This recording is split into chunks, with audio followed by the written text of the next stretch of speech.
விலைவாசி உயர்வால் நடுத்தர மக்களின் மாதாந்திர பட்ஜெட்டில் கடும் பற்றாக்குறை இருந்து வருகிறது.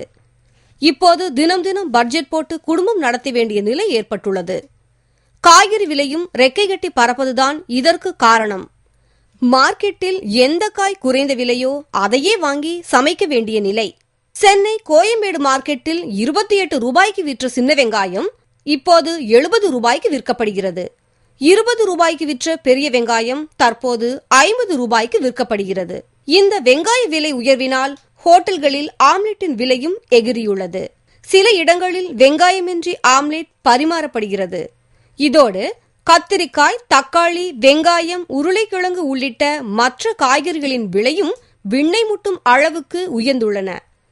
காய்கறிகளின் விலை ஏற்றத்திலும் தெலுங்கானா பிரச்சினை எதிரொலித்துள்ளது. வெளி மாநிலங்களில் இருந்து வரும் வெங்காயத்தின் வரத்து குறைந்திருப்பதால் விலை அதிகரித்து விட்டதாக வியாபாரிகள் தரப்பில் கூறப்படுகிறது. ஆந்திரா, பெங்களூர் அது வந்து மெயினாகுது. ஆந்திராவிலேருந்து சரக்கு வர விலை சூடாக இருக்குது. மக்களும் வாங்கிட்டு போகிறாங்க.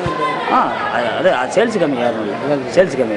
விலை மலிவாக இருந்தால் நல்லா தேவைக்குது, விலை சூடுனால கொஞ்சம் இதாக இருக்குது. அதிகரித்து வரும் விலைவாசியால் இனி வரும் காலங்களில் சமைத்து சாப்பிடுவது கேள்விக்குறியாகிவிடும் என்று பொதுமக்கள் அச்சம் தெரிவிக்கின்றனர். எல்லா விலைவாசியும் கூடி போச்சு, எதுவும் வாங்கி சாப்பிட முடியல.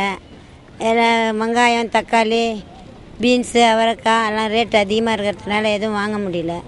ஏழை மக்கள்லாம் எப்படி குடும்பம் பண்ணுறது? இப்போ இருக்கிற சூழ்நிலை சார், மக்கள் வந்து நடுத்தர மக்கள், ஏழை மக்கள், அவங்க வந்து விலைவாசி உயர பார்த்த உடனே என்ன வாங்கி சாப்பிடணும் அப்படிங்கிற ஒரு எண்ணமே தோண மாட்டேங்குது சார்.